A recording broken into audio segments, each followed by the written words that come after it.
Alright guys, what's up? I'm here to do a 15,000 mile review on my Widebody 2020 Hellcat Charger. Just gonna give you my review on it, my experience with it since I've had it in 2020. It's 2022 now, so had it for about a year and a half now.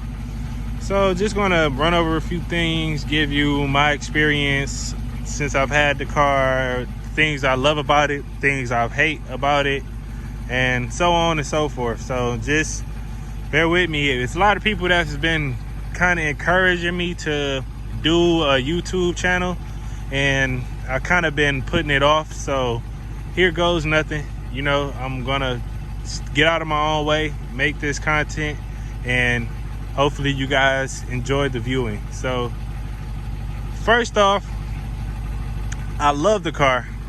Let's get that out of the way first.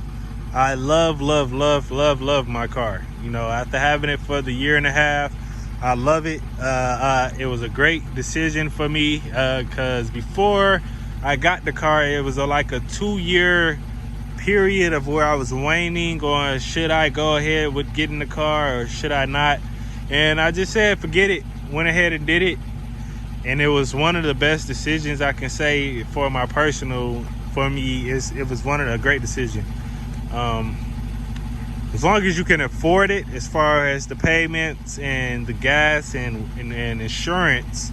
Like for instance, I live in Detroit, so my insurance is pretty much higher than it probably will be anywhere else, because we got ridiculous insurance rates here. So it's crazy. So it's almost like another car note just for the insurance. It's ridiculous. So, but if you are elsewhere other than Michigan, you'll probably get a better insurance rate, the note, and that if you can afford that, then it's definitely a great buy. I would definitely recommend it. The things that they don't tell you, gas. Okay, I'm gonna be frank with you. Gas on this thing is a gas guzzler. But I'm gonna show you a secret. I'm gonna show you a little trick that I live by, because the gas is so strenuous here. You see, I try to kind of keep it at full, but if you can see that little green emblem right there, that means I am in eco mode. So whenever I'm just cruising around the city, I like to put my phone, I like to ride in eco mode. So you see, this is like normal, it's my custom. So if you put it into auto, you hit custom and go into the drive modes, it will show you what you are riding at the moment. So usually if I'm riding in my auto, it's in eco mode, because you can only do this in auto mode. See, without eco, if it's not running in eco, you're running your full 707 and you're not getting very good gas mileage. But if you're riding in eco mode, if you're just cruising around, you're not hitting the gas, you're just getting from point A to point B, this is going to be your best friend. When you hit eco mode, it's almost like it gives you great gas mileage. Now I'm going to show you like my average. It's not very good because I'm averaging 9.2. because recently I've been hitting the gas a little bit. But if you ride in eco mode for a majority of your time, you can probably easily get that to over 11, in between 11 and 13 miles per gallon. Now mind you, this is a 700 horsepower car, so you're not trying to get 29 miles per gallon. You know what I mean? You know what you're in for. But when it's time to play a little bit, take it out of eco mode, because if you got it in eco mode, it's just going to be pulling. It's going to be very slow. I think it brings your horsepower down to under 500 or 500, I believe, or under. So just keep that in mind. You're not going to be able to pull off on people and burn out. No paddle shifters. None of that is active when you're in eco mode. But your gas will be saved tremendously.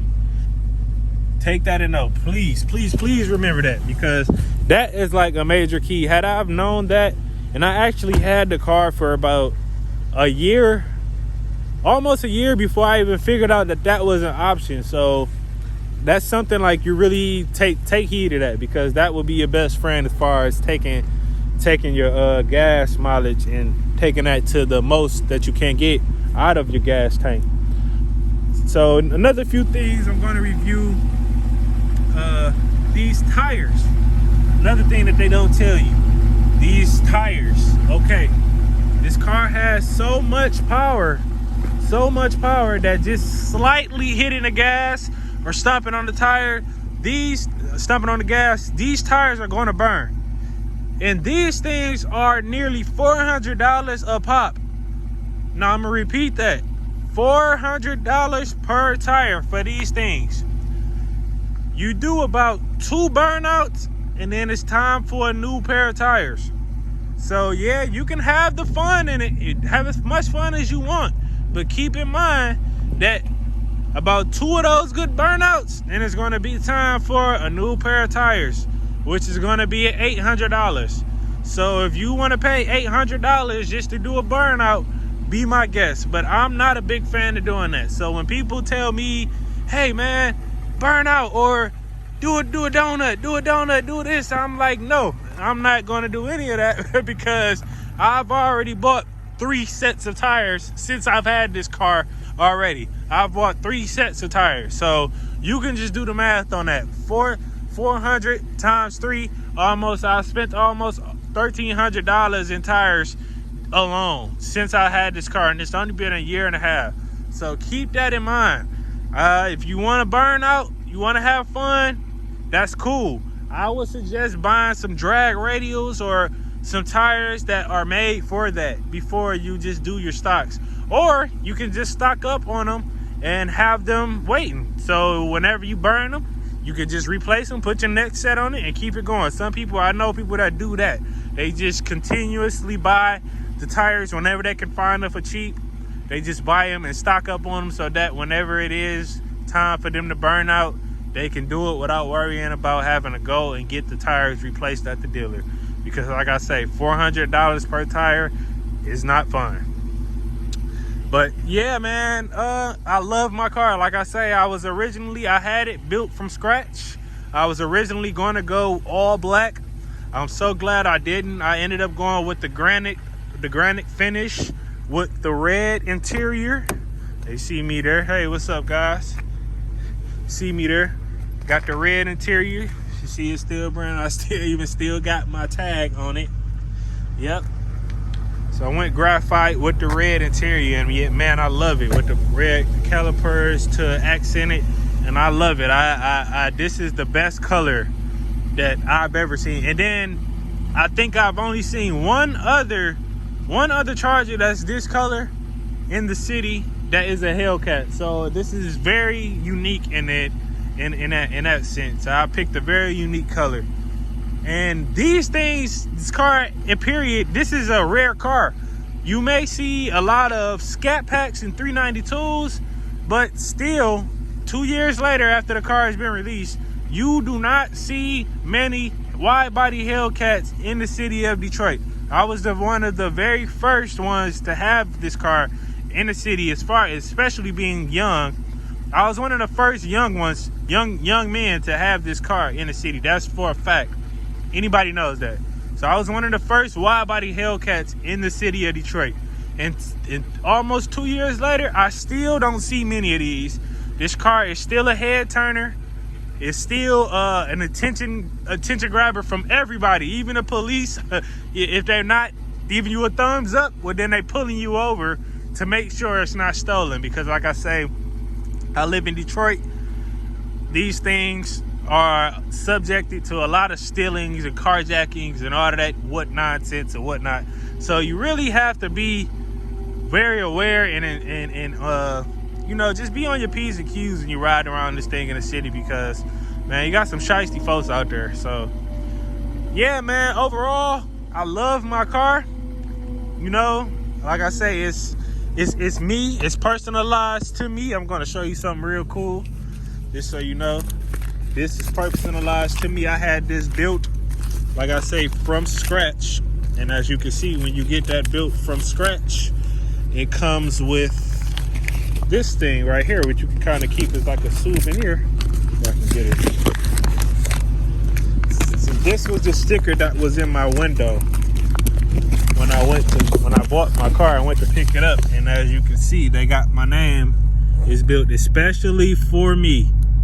So this is mine through and through. You know, I put everything. I picked everything from the bumper to bumper. I picked it. I picked the rims. I personalized this thing, and now this is my heart. You know, they said that they plan to stop making the V8s with the Hellcats with the V8s in them, but I do believe that they're going to come with something that is, you know, comparable to it, because I just don't see them stopping the production on just it completely. But I do think that they're probably going to change the motor. It might not be an 8-cylinder. They're probably going to do something that's more like technological. I can't get that word out. Technology advanced.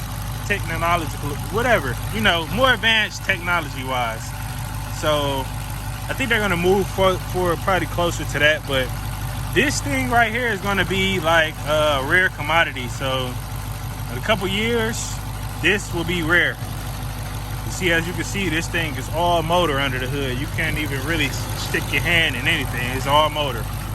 But like I said, I'm gonna keep this because I think once they go to more of the eco-friendly and try to get more technology wise and, you know, so what and so forth, these V8s that are gas power are going to be like a rare commodity. So 2 years down the line, we're going to see what they're going to do with it. But I don't see Dodge just completely, I don't see them just like cutting production of it completely, because they make so much money off of these things. They're like it's the most popular car, especially in Detroit.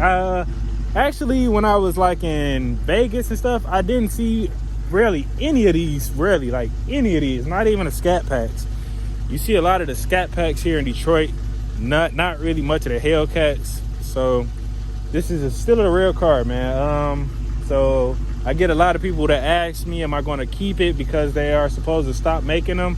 And my answer is yes. I definitely am going to keep my car. Like I said, I love it. If you are interested in getting a car, I would advise to do it. But like I said, you have to keep those things in mind, that the things that they don't mention to you as far as the upkeep with the car, like $100 oil changes and stuff like that. You're going to have to keep that in mind. So if you're thinking about getting it, you're weighing it, get the car, because you're going to love the experience. But make sure that you can afford the upkeep of the car, not just the monthly payments. But yeah, man, I just wanted to give you guys a quick little review. You know, my 15,000 mile review of my Widebody Hellcat here in the city of Detroit. It's your boy Vino signing out. Take care, gang. Peace.